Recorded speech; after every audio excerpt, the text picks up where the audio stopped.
Tout humain sur la terre, y compris ceux qui ne croient pas en Dieu, a des songes ou visions. C'est le moyen de communication entre Dieu et les hommes. Les songes et visions sont les vidéos de Dieu aux hommes. Et c'est un langage comme les énigmes et les paraboles.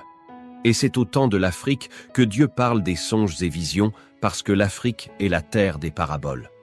Et comme l'eunuque éthiopien, lisez et méditez ces deux paroles jusqu'à ce que Dieu envoie Philippe vers vous pour la complète révélation.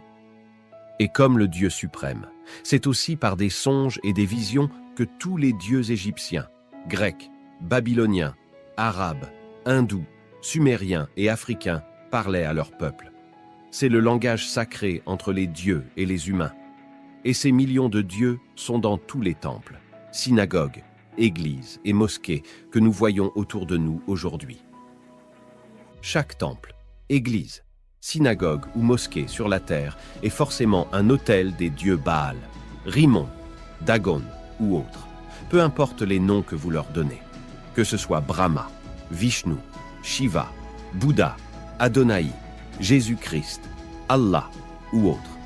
Et ce sont ces dieux qui donnent les rêves aux membres de ces temples, synagogues, églises et mosquées.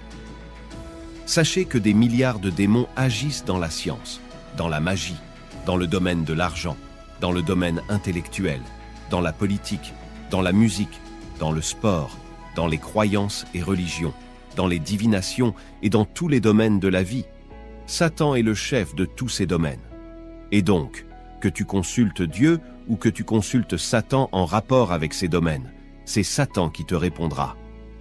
Par exemple, si tu cherches à connaître, à l'avance par la révélation, le vainqueur d'une élection présidentielle, c'est le démon de la politique qui te répondra, peu importe qui tu es et à quel Dieu ou à quelle personne tu t'es adressé pour le savoir.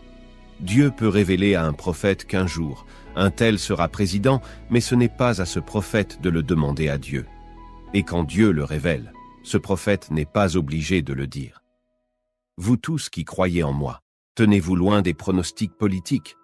Mais si quelqu'un tient à le faire, qu'il sache que, lors des élections dans un pays, c'est lorsque le peuple ne connaît pas encore les candidats qu'un vrai prophète annonce le nom du vainqueur.